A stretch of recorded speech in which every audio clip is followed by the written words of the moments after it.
Good morning, everybody. I guess the mics are on. All right. It's very clear from the happy faces that nobody's bracket was completely broken last night.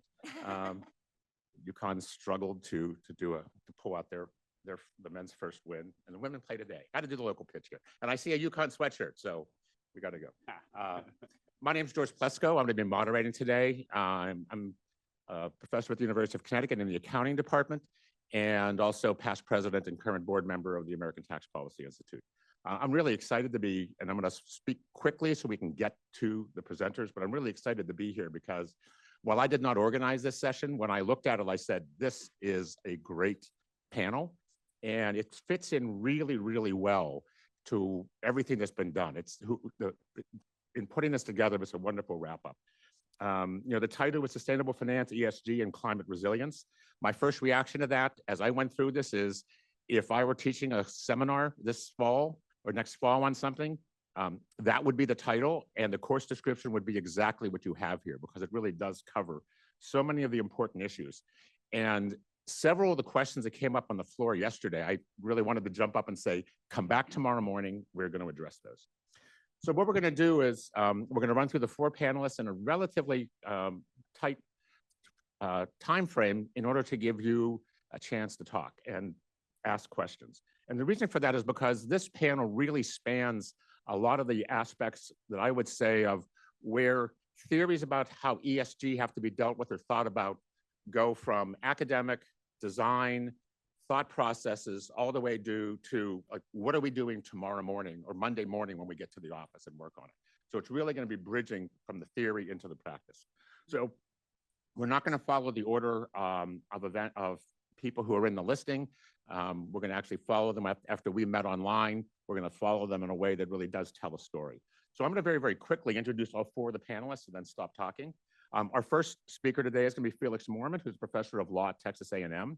He held a JD and JSD from the University of Passau School of Law and an LLM from Berkeley. And he previously held positions as a faculty fellow at Stanford and associate professor of law at Miami School of Law. Jeff Gordon, on my right, is associate research scholar and a fellow in private law at Yale University. He received his bachelor's from Yale, his master's from Berkeley, and his JD from the Yale Law School.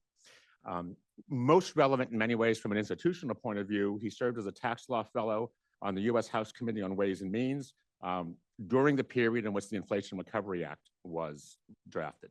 And he previously worked at the IRS Office of Chief Counsel and the New York Attorney General's Office. On my far left, Diana McCutcheon is a partner at Deloitte Tax. And if you're wondering about like, where does accounting fit into this, you are in for a treat because it really matters a lot. She is the co-leader of Deloitte's tax governance and transparency offering within their sustainability, climate, and equity practice. She received her BS in accounting and finance from the University of Arizona, her MST from USC, and to really give you her true bona fides, her license plate is 1TX Geek. And then finally, here's Steve Hammer, who's the founding CEO of the New York Climate Exchange. He will be one of your leaders this afternoon in your tour of Governor's Island. He previously held positions at the World Bank, MIT's Department of Urban Studies, and Columbia University's School of International Affairs. He holds a PhD from the London School of Economics, an MPP from the Kennedy School of Government, and a BS in Environmental Policy from UC Davis. So, wrong way. Felix, if you would just lead us off, the floor is yours. Good morning, everyone. It's a treat to be here. I have a confession to make at the outset. I lied this morning. As I was walking into the building, the nice security person asked me, "Are you one of the tax lawyers?" And I said, "Yes," just so I could get in. But as you're about to learn, I am not a bona fide tax lawyer. My research is in climate and energy. I dabble in tax because tax is often the vehicle by which policies are implemented and executed in this space. But again, I would not be worthy of Diana's license plate. Anyway, so today I want to talk to you about the role of capital matters, because capital drives the economy. And Nobel laureate Eugene Fama a few years back coined this very poignant phrase: the primary role of the capital market is allocation of ownership of the economy's capital stock. In other words, capital markets are a reflection of our society's preferences. The ventures we deem worth funding, the ventures we deem less worthy of funding. And so that's why I think it's a really interesting way to gauge, are folks actually putting their money where their mouth is? We have all seen the surveys of increasing concern over climate change, et cetera, but does that translate to behavior, more specifically to investor behavior? Well, the jury's still out, but initial assessments are not exactly positive. Here's another statement from Bob Litterman, who used to be head of risk for Goldman Sachs. In 2020, he said, investors are waiting impatiently for the appropriate incentives to reduce emissions to be instituted in the tax code. Then, and only then, will the awesome power of the financial system be able to address this existential threat. Meanwhile, capital is flowing freely in the wrong direction, emissions continue to rise, catastrophic climate-related damages proliferate, and the threat of truly cataclysmic impacts increases. Of course, the tax code provisions he's calling for have largely to do with carbon pricing, but could also include tax breaks, tax credits, et cetera, what we've been talking about yesterday. And the reality is, he's not wrong. I mean, the state of climate finance is pretty disheartening. Depending on whose data you go by, the size of the gap varies, but it's a significant gap. According to the Climate Policy Initiative, we're trailing by about 1 order of magnitude. In other words, we're looking at $1.2, $1.3 trillion per year, and we should be closer to $12 trillion. So that's a serious problem. And we know that time is of the essence here. So is there a cause for hope? Well, a year ago, I might have told you yes, because that's when the SEC's climate disclosure rule went into effect, or so we thought, in March of 2024. But it was immediately stayed, actually voluntarily so, by the SEC itself, pending the outcome of various suits filed against the effort. And more recently, just last month, acting SEC Chair Ueda instructed the commission to not even bother defending the rule in court anymore.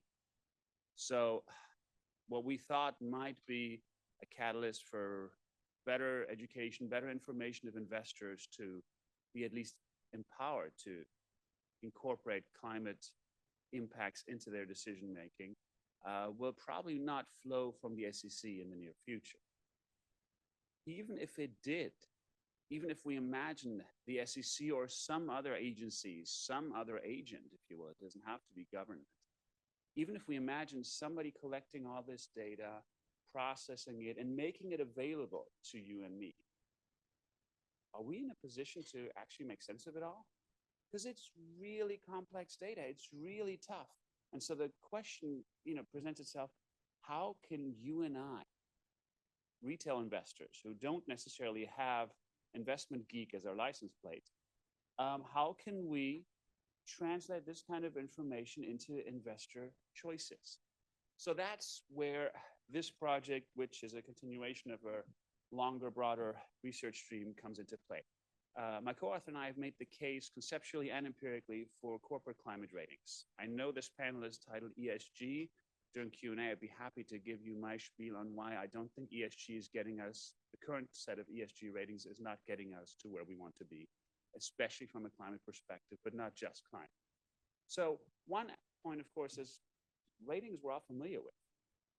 Standard & Poor's, Fitch, Moody's, all these rating agencies are well established, have been for many decades as arbiters of, certain metrics, certain financial metrics for companies and securities. Moreover, it would be fairly easy to implement the kind of rating we have in mind in the typical investor data. So if you think of trading online, whether it's E-Trade, Charles Schwab, you name it, you have all these metrics. Why not include something relative to climate? It might even, although I'm growing increasingly skeptical on this point, it might even be a potential antidote for the growing partisan polarization we're experiencing. And I say this because we've seen historically surprisingly bipartisan support for a number of, yes, let's call them nudge campaigns, that's meant to educate voters, citizens, investors. But let's get into the data, because today I'm presenting to you primarily an empirical project. Our hypothesis here is that information on and this includes how the information is framed or presented, but information on the climate risk and governance of a publicly listed company can affect retail investor decision-making. In other words, how folks like you and me who trade securities not for a living, but maybe to have a nice lifestyle in retirement, how we allocate our investment. So yes, this is of course something we could consider a nudge because it's not a regulatory forcing. We're giving folks a choice. So we collected data in a variety of batches. Today's data set is from the behavioral lab at a university, so it's students. We take that with a grain of salt. Other batches, we've done data collection via Amazon MTurk, which has a broader, wider demographic reach. But anyway, what we're doing here is we're presenting participants in our studies with a hypothetical. We're telling them that they've just inherited $5,000. And we're asking them to allocate those $5,000, invest them across choice of 3 stocks. And, you know, that's pretty much it at the outset. And what we're trying to see is how do they decide which stock, which company is more worthy of their investment. And so this is the control condition. It's a randomized control trial, of course. So participants are randomly assigned to one of, in this case, 4 conditions. The control condition looks like this. So as you can see, this mimics the interface that most people have encountered on E-Trade, Charles Schwab, Robinhood, etc. So you've got 3 stocks, and you can see the performance data, which historically has been identified as one of the key factors investors consider. Even though past performance, of course, is no guarantee of future performance, we still tend to place a lot of value in that. So that's the control condition, nothing about the climate rating here. But when we get to the treatment conditions, this dummy variable here in the center column listed, NYSE, is replaced with a climate rating. Now, for purposes of this data set, we decided, well, let's see what ratings are out there, because we're not the only ones who advocate for different types of rating. The CDP, previously known as the Carbon Disclosure Project, has their own letter rating system. So we thought, okay, let's do that. One thing you'll note here is we deliberately gave the most favorable rating, and this holds true across all treatment conditions, not to the top performing stock, because that would have been more boring. So instead, we used the middling performing stock here, but gave it the best, most favorable climate rating. Of course, I'm not going into details, but throughout the experiments, the order of stocks is randomized the whole time. So it's not as though, oh, they're always going to pick the top listed stock because they think it's ranked in order. None of that is an option, none of that results. So this is one treatment condition. Another treatment condition is based on Morgan Stanley rating idea, because this is directly related to temperature increase. So they are beginning to rate companies relative to their track record and how their climate governance, if you will, aligns with the various temperature increase goals we have. And same thing again, the most favorable rating is assigned to the middling performing stock. And then we thought, hey, we're, creative, so why don't we introduce our own climate rating? Anybody recognize this? We've been hiking in a national park lately. This is what they use to indicate fire risk. And I've always liked this because it's so intuitive. So I thought, okay, let's see how this would work for a climate rating. And you shall see in a second how it does work. But again, same principle. And note that we steered clear of extremes because, we didn't want to make it too salient, too obvious. Okay, where does that leave us? Well, here's the outcome. So the control condition, you see, on average, $1,200 and change being invested in this middling performing stock, which probably makes sense if you got 5,000 to spread across 3 stocks and you don't split it evenly. Well, you're going to give less to the middling performing stock than you would to the top performing stock. That changes dramatically, as you can see here, when we get to our control conditions. So our own graphic here delivered the most investment, $1,900, but all of them delivered investment, and all of them are statistically significant. So you see the p-values here. In our case, it's less than 0.001. The letter grade is 0.01, and the MSCI temperature rating is 0.001. So highly statistically significant, and as such interesting. I should also mention we collected a bunch of demographic information. The results hold across, so they're not driven by someone showing a lot of environmental concern according to the typical survey questions that test this. For the wonks on you, among you, here are some of the statistical numbers, but this is just, I'm going to say, beginning the continuation of what I think is going to be a longer term project, because we're still trying to better understand how framing and format matters. The cost of data is a true challenge. Increasingly, these rating companies don't want to make their data available. So CDP used to be open source and has gotten much more difficult to get data from, which is a little frustrating. And then, of course, there's the ecological validity question. If any of you have friends on the board of E-Tray, Charles Schwab, et cetera, please put me in touch with them, because we would love to run this not just as a survey experiment, but in the real world, under real world conditions. I've been saying we all along. My co-author is actually also my co-author in life, and she's done a great job, especially on the statistical analysis. I also want to give a shout out to the Foundation for Natural Resources and Energy Law, whose generous research grant has funded and is funding some of this work. And with that, thanks a lot. I look forward to your questions. Here are two older publications from the initial round of research we did on this subject, if anybody's interested. Thanks a lot.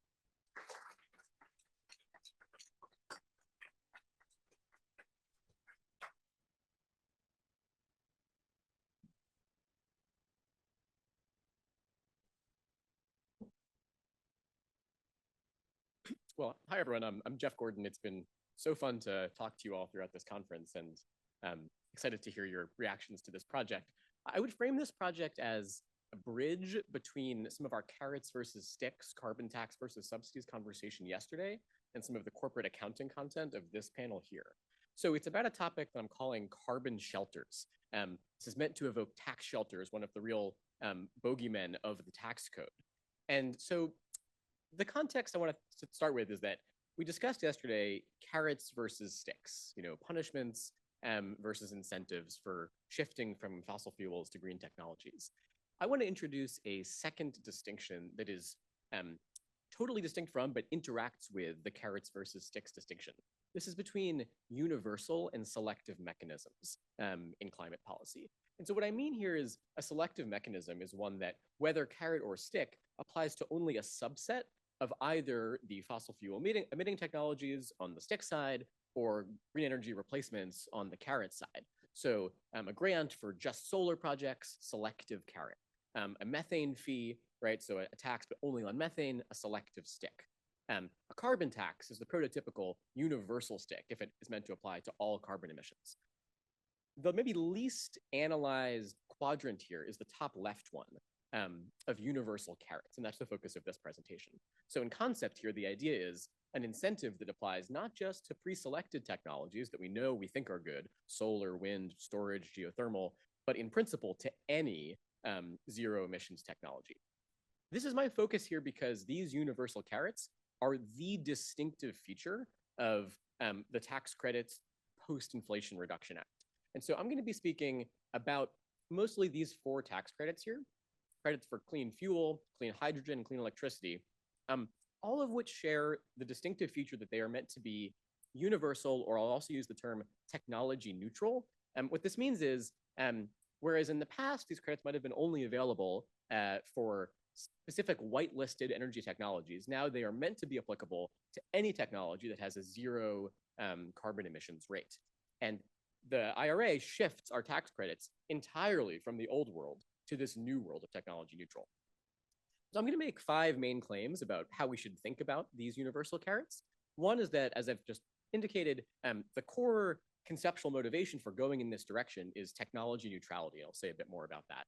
Second, that if you want to be technology neutral, you just have to then count the emissions of the respective projects that are going to apply for your subsidies. Because if you don't count emissions, then you're just open to giving a subsidy to anyone, even a coal plant. Next, that this process of counting emissions, which people refer to as carbon accounting, fits surprisingly well within the conceptual architecture of tax law. But that just as one of the main downsides of the income tax or the corporate income tax is tax shelters, so too there is a real risk of carbon shelters, by which I mean the risk of funding projects with tax subsidies that nonetheless produce and shelter very high carbon emissions.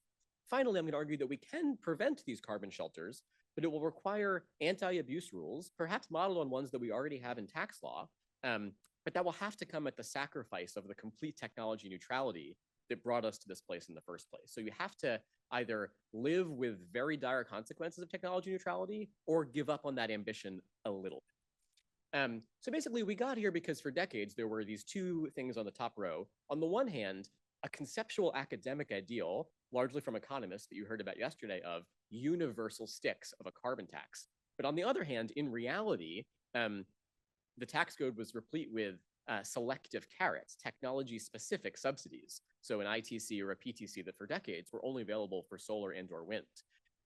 In 2022, in the IRA, these were finally yoked together. The conceptual ambition to be open to technological innovation, saying, look, if you invent a new way of making clean electricity, we want to reward you for it, even if it wasn't on our whitelist for decades past. But we still want to use carrots because of US political economy.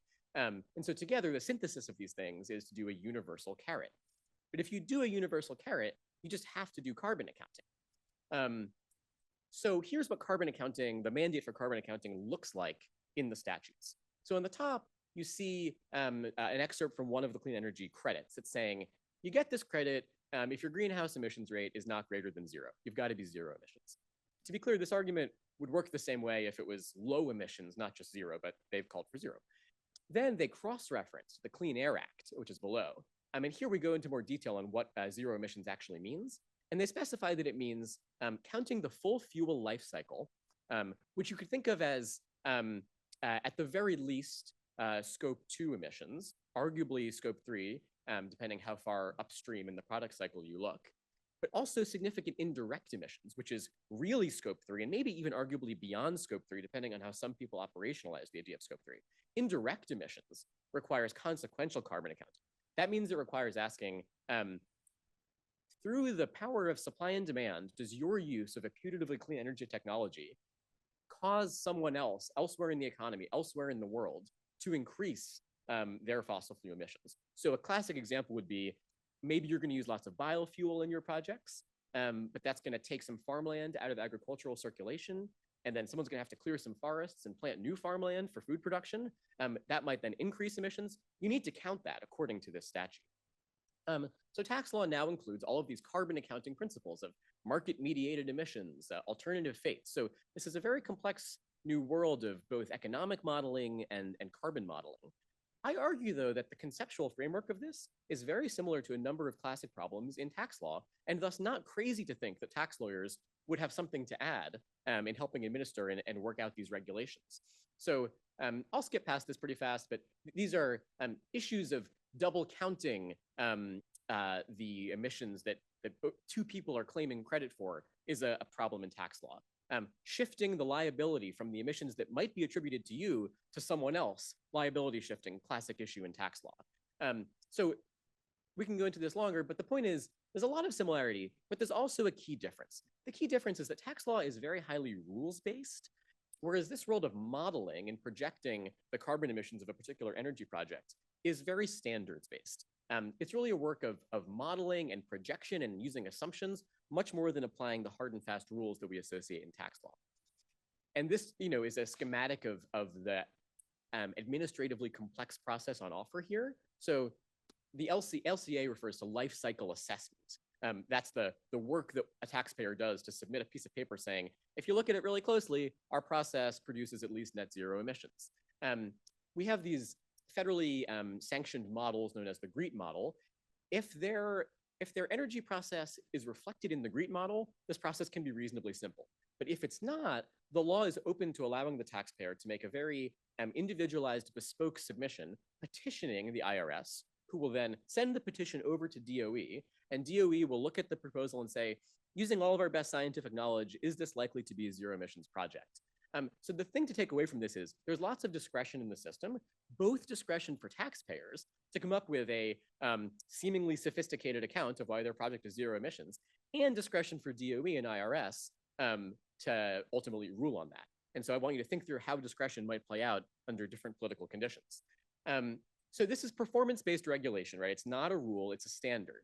And there are some real limits to this that come from the opportunity for discretion, which is that taxpayers can make, so there's discretion for taxpayers, as I said, and that's for them to do what I call creative carbon accounting. So my biggest concern of creative carbon accounting is the follows. You capture methane from a farm, from a wastewater plant. You claim that that methane counterfactually might have been vented into the atmosphere. That would have been an incredibly high emissions outcome. You say, well, we saved that from happening. So now you should give us credit for negative emissions. This logic is familiar to carbon offsets in general, as many of you know, but it also applies here. And so you say, we captured the methane. We're going to now combine that methane with natural gas. We acknowledge the natural gas is positive emissions, but our methane is negative emissions. So if we put those two things together, on net, we are now net zero. And so it is very plausible, and researchers have estimated that you could probably blend together 25% by volume of the methane and 75% natural gas and qualify for the highest tier of the hydrogen credit in this system. And so you can see easily what might go wrong in that analysis. So that's what I'm calling creative carbon accounting through negative emissions and offsets. But you also find problems in safe harbors that the Treasury Department itself is creating to save itself from the administrative complexity of analyzing these complex taxpayer submissions. So Treasury is tempted to say, okay, let's make things simpler. What I call a technology safe harbor is to say, okay, certain technologies, we're not going to actually do any of the analysis. Now, if they say that for solar and wind, I think fair enough. They're also saying that for nuclear. I am, for the most part, a fan of nuclear, but you need to make a distinction of what electricity source did you use in refining the uranium that went into that project. If it's refined via solar, okay, great. If it's refined by a really high intensity coal plant, then the nuclear actually is not zero emissions at all if you look to like a full scope 3 context. And so they have ruled that analysis out through their technology safe harbors. And there's many more safe harbors that I could get into through which they, in an effort to simplify this process, have created sanctioned opportunities for taxpayers to create as large emissions as they possibly could, but still get credit for zero and therefore get the tax credit. So I think what this means is we need to pursue anti-abuse rules, and tax law does provide some indications of how to do this. So in tax, it's very common to generate what we call non-economic losses. Losses on paper that don't really harm the taxpayers then use to offset their income and pay less tax. That's actually like exactly the same dynamic I was describing a moment ago with the methane-based offsets, creating, you could call it here as opposed to non-economic, non-environmentally sound negative emissions by which you offset your positive emissions. So I think that we should borrow from what are called the passive loss rules. This is a category of anti-abuse rules in tax law that are meant to disallow taxpayers from claiming certain non-economic losses. And similarly, disallow losses from negative emissions from methane.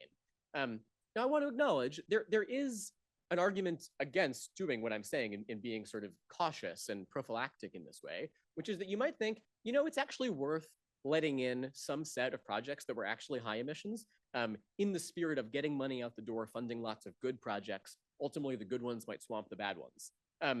I am skeptical of that logic. I think that the history of carbon accounting is one of continually underestimating the emissions of various industrial processes, and that we are going to learn in time that something we thought was zero emissions actually was not. And if we think that's how life is going to proceed, we should start cautiously only whitelisting in the technologies that we're really confident in. And so here, I think, is why we need to scale back our commitment to this idea of technology neutrality, which while very innovation friendly, and there's a lot to like about technology neutrality, I think is too risky, especially given taxpayer discretion and the likely administrative allowance of that. So I'll stop there and looking forward to your questions.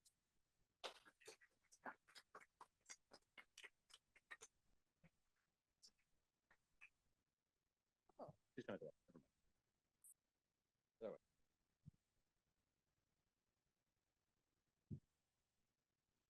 All right, good morning, everyone.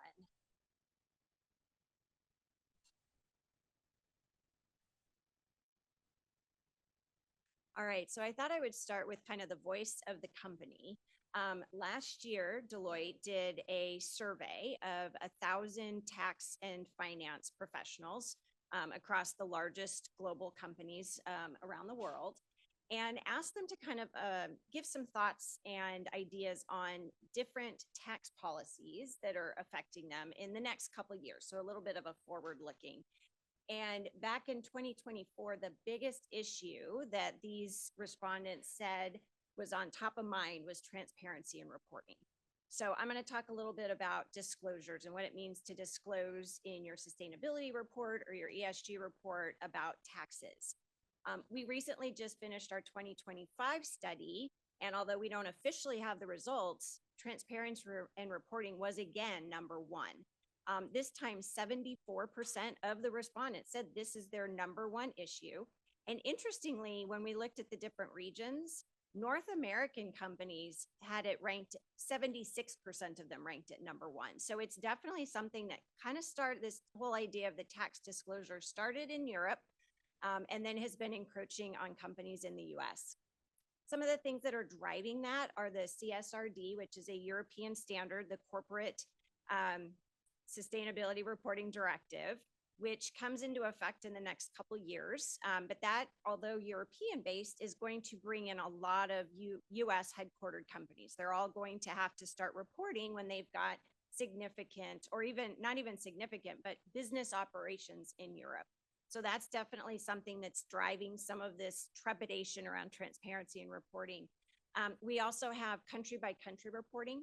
So if you guys have your ESG bingo and words that you're listening for, I'm going to say country by country or CBCR a lot in this presentation.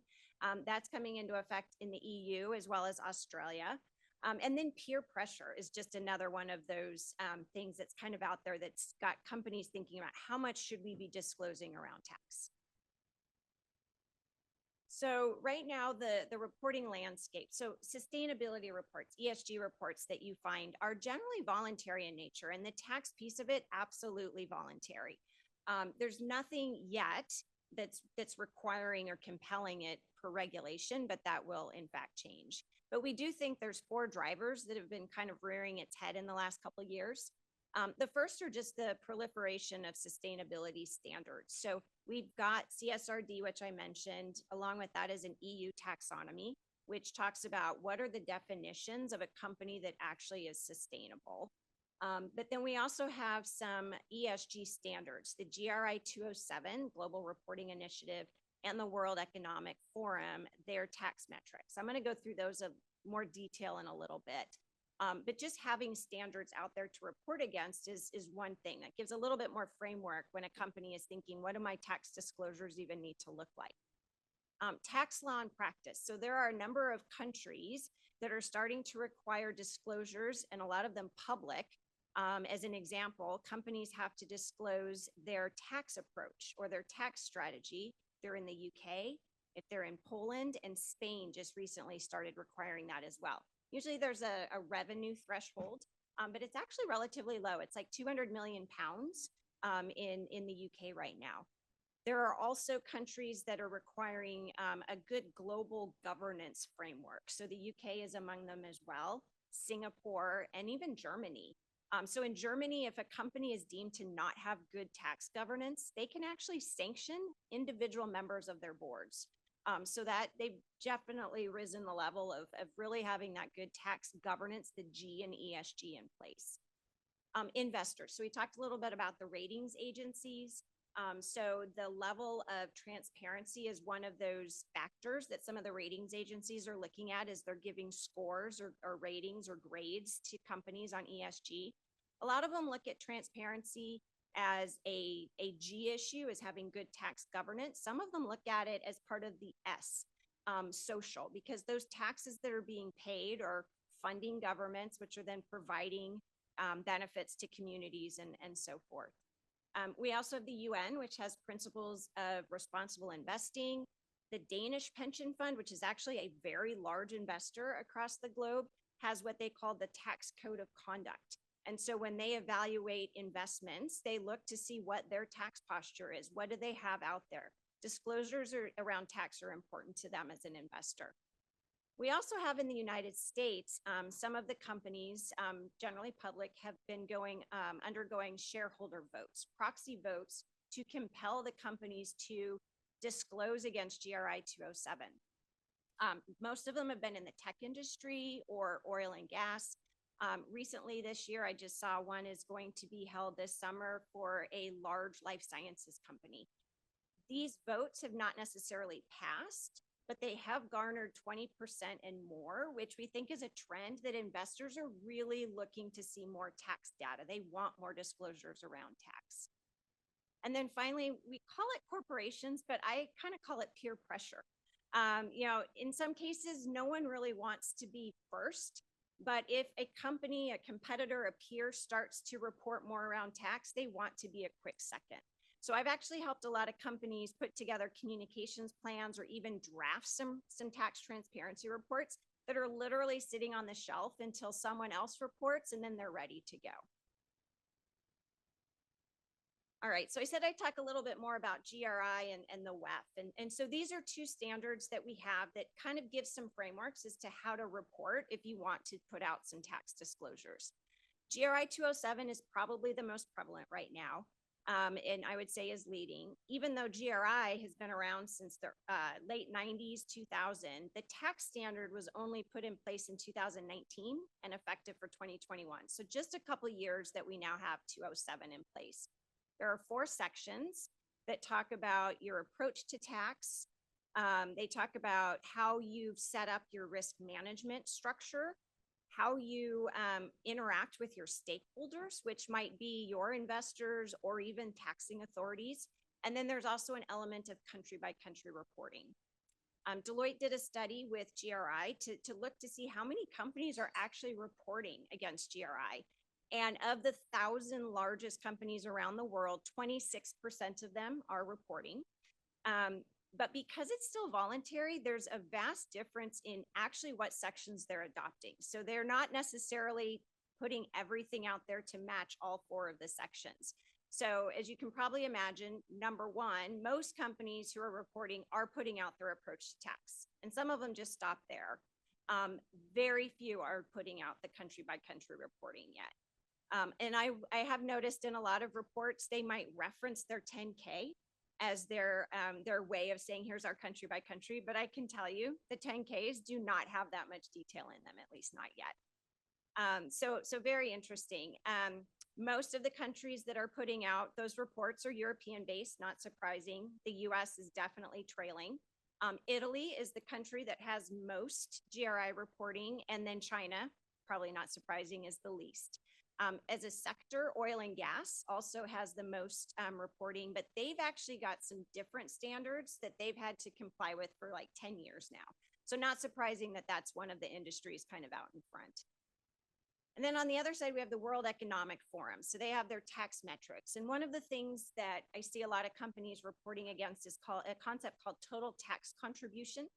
What are the taxes that they've borne versus collected? Borne are direct taxes, your corporate income tax. Collected are employment taxes, sales and use taxes, things that they've collected from others but remitted, still kind of being that conduit to get the monies into our government, so that they can then use those to support our social programs and so forth. So total tax contribution is kind of a metric that a lot of companies might report against.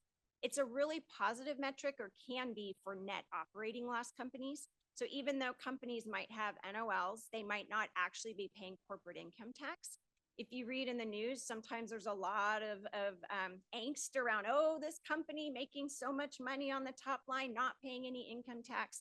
Well, it could be a very legitimate reason that they've got losses, therefore they're not subject yet to the income tax. But they're still employing people. They're still collecting taxes on transactions. They're still a global taxpayer, and they use this concept of total tax contribution to show what they pay in taxes. One of the differences, the WEF also has a country by country, there's that word again, reporting as well. And these two standards, when they talk about country by country, it's not just your taxes. There's a lot of other non-tax items. I'll go through those in a little bit. But they're focused on all of the taxes that you pay, whereas the EU and Australia that have some rules coming on board really only focused on corporate income tax. So this is much more broad when you're looking at the ESG reporting. So this is probably not the best slide for this audience. I should have brought a different one that instead of the little checks, it's a green box. So what this is we call this our data dictionary. So there's a lot of different standards. We've got our GRI 207, we've got EU public country by country. So in the next 2 years, in 2026, for most calendar year corporations, they're going to have to publicly disclose all of their country by country tax information. And it's not just the taxes paid, there's some non-tax items which are listed here as well. Going through the activities of each country, each company in the various countries. Are they distributors? Are they sales companies? Are they R&D shops? Are they holdcos or headquarters? So what is the activity? What are the revenues? Some of them ask for a breakdown between third party and related party revenues. How many employees do you have in that country?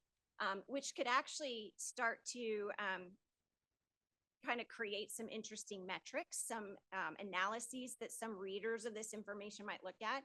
If you're a country or a company that has lots of revenue, but very few employees doing business in that country, might make it look a little uneven, or something interesting, I'll say, might be going on in that country. So we've compared all of these different standards, and the check boxes is where there's overlap. So we like to help, we help our clients gather this data.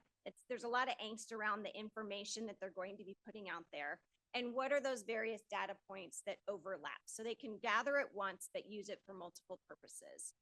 And so, like I said, I've got the EU up here, the OECD, that is a private country by country report that companies have been doing now between them and the taxing authorities. And then starting in 2026 for the EU and also Australia, that information is going to have to be made public, whether you're a public company or a private company. So a lot of our private clients, very, very concerned with kind of getting all this information out there, both tax and non-tax. And then Australia is a little bit interesting because in addition to the numerical information, they also want you to publish your approach to tax. So your GRI 207-1 information. There are a lot of different places that companies can disclose this tax information, starting in their 10K. So for public companies, they're already putting some information out there. There's a new FASB that will take place. It goes into effect next year, where for material countries, those representing more than 5% of the tax paid, they'll need to start showing their different tax payments by country, and also some of their rate reconciliation items need to be kind of blown out, if you will, on a country by country basis. But mostly we'll see companies reporting within their sustainability or ESG report. Some of them might have like a website or a little tax fact sheet that they've been putting out there. It's kind of an abbreviated version of some of the salient points around their tax posture. And then finally, it's a tax transparency report. So I'm not sure if anyone's ever looked at one of these. They are like a 10K or an annual report, very glossy, kind of written by the marketing department. They can be 40+ pages solely related to tax and the posture of the company. I've actually talked to some clients, not on the transparency reports. Usually the tax department is involved in those reports. Very few of them in the US actually have been issued. Most of them are from the European companies. But if tax is mentioned in a tax sustainability report, I've sometimes talked to companies where the tax department had nothing to do with it. It was internal relations, it was marketing, it was the sustainability group that decided to pull all this tax information together and put it out there. And unfortunately, the tax group didn't really have much say in that. So as this public country by country reporting starts to be made public, there's going to be matrices of all of these information. We're talking to clients about using their sustainability report or other types of reports to kind of put a little bit more words or narrative around their tax story. So it's not just the numbers that are out there without context. So hopefully that gives you guys a little bit of a flavor of some of the tax disclosures, and I'll turn it over to Steve.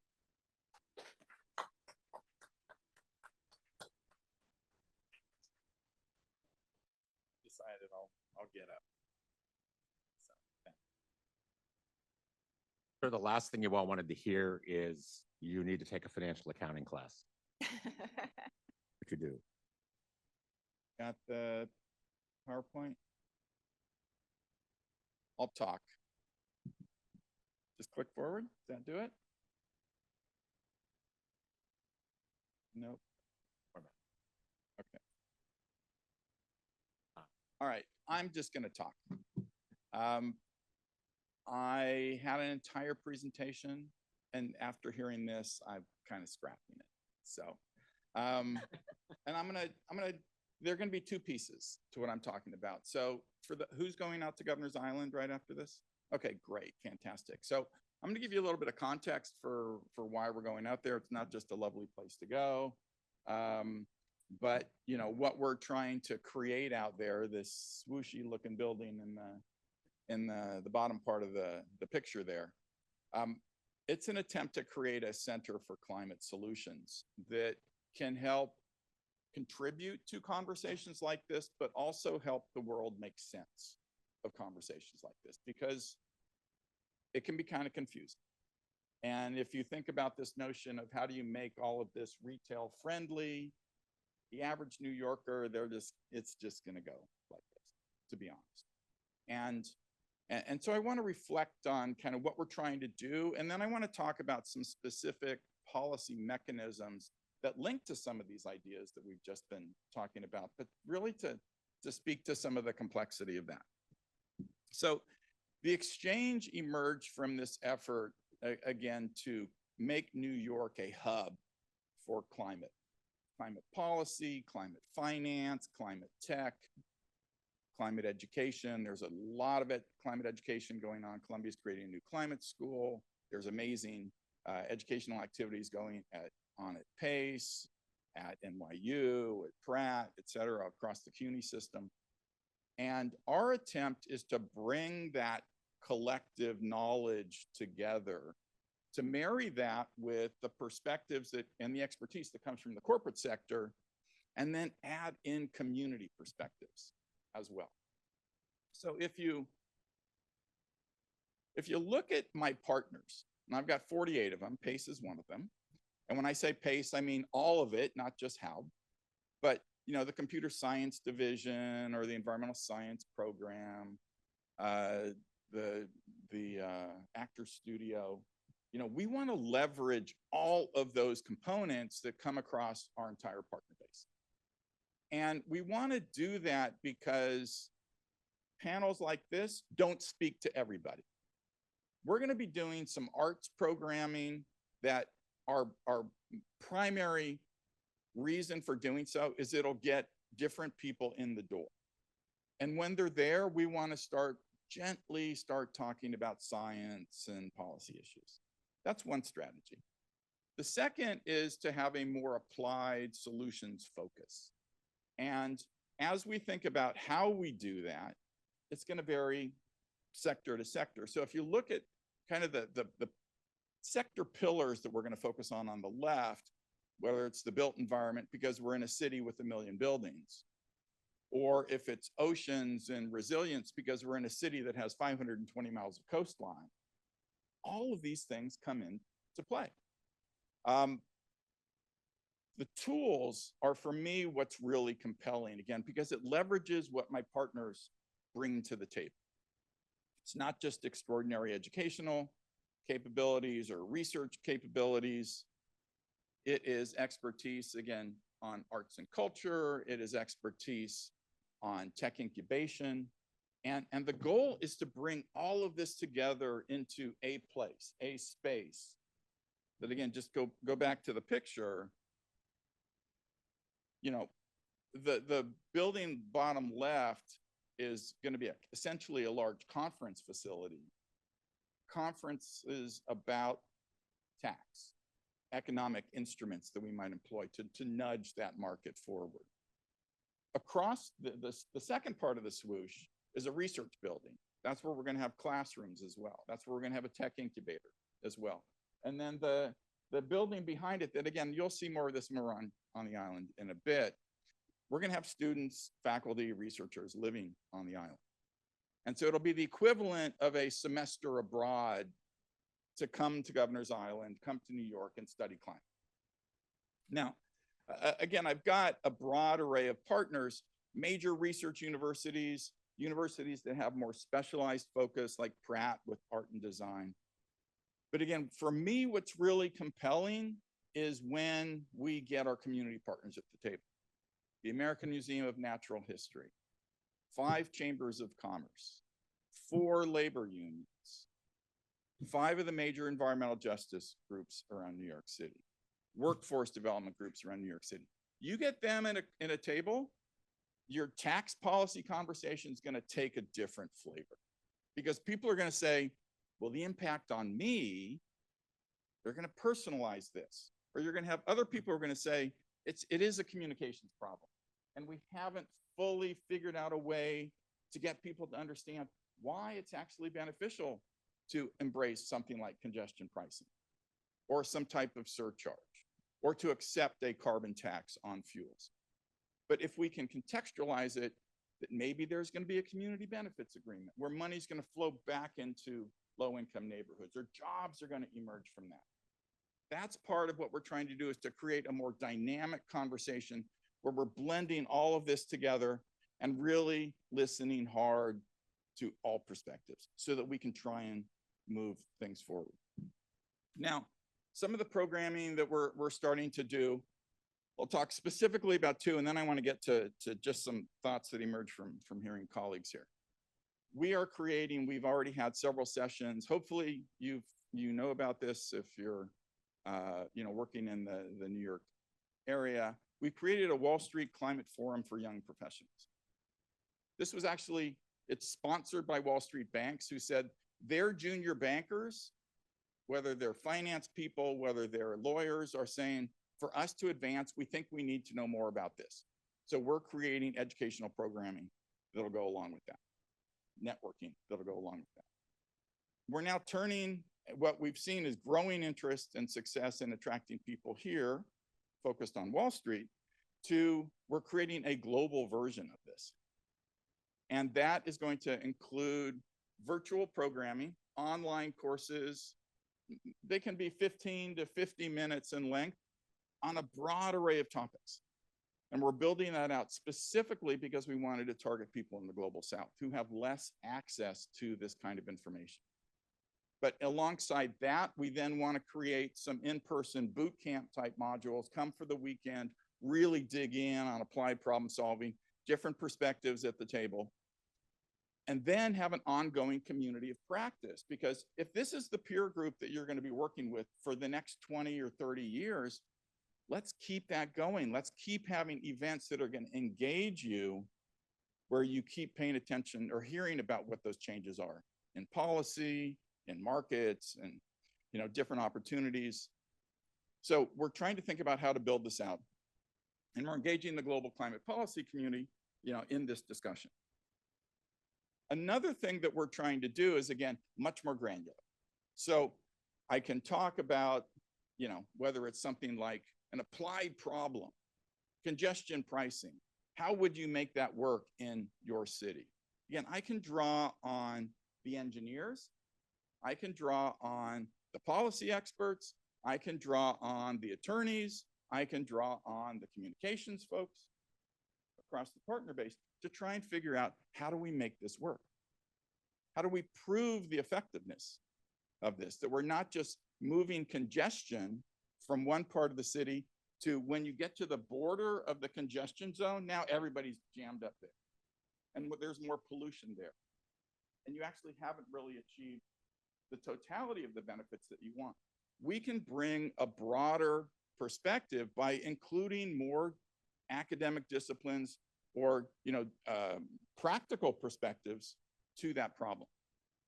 In this case, the one that we're starting to work on is we've partnered with the city's housing authority about how we can use voluntary carbon markets, carbon credits, to help advance their energy efficiency and decarbonization efforts. And how can we build out a platform that all housing authorities, you may have heard that HUD's budget was really deeply cut a week and a half ago. So everybody's going to be looking for new ways to find resources.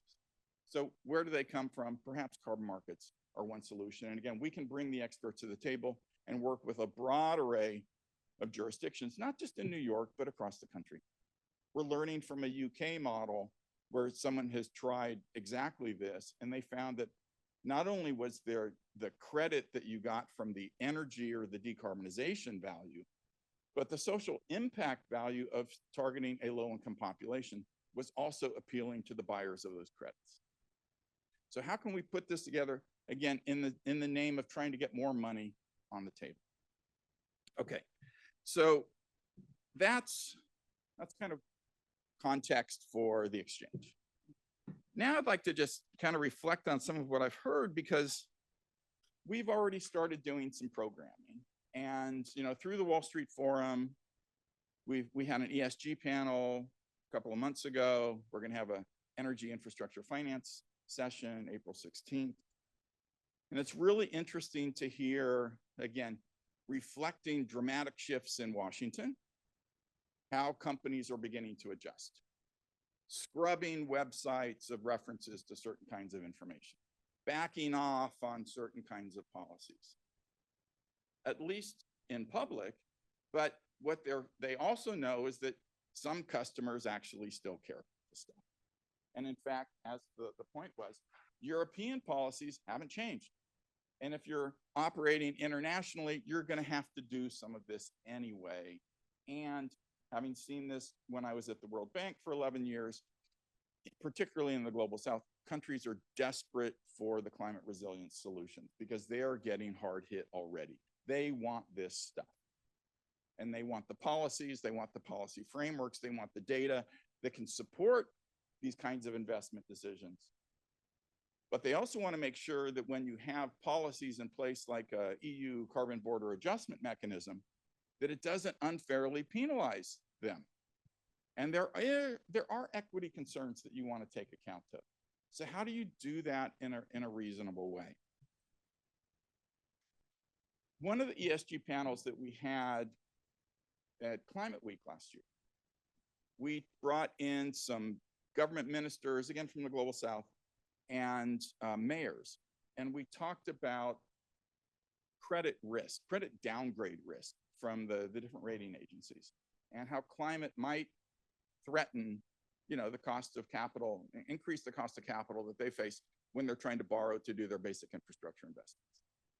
And it was really interesting to hear different rating agencies say that climate is typically bundled into the ESG bucket. It's part of the ESG bucket. But if you look at the totality of the risks that an analyst is trying to take account of in generating their rating, it's a really small factor.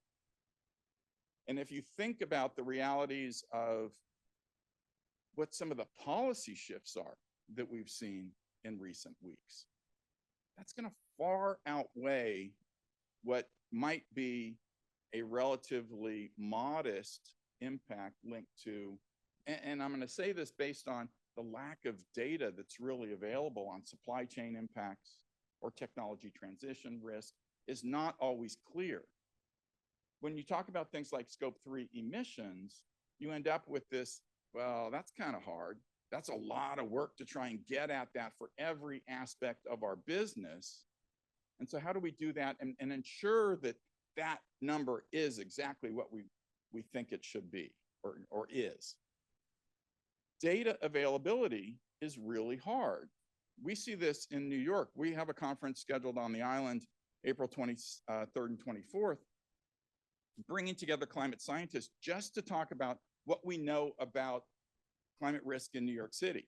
Who's tracking what, who's metering atmospheric conditions, marine conditions, energy demand, heat issues in different parts of the city.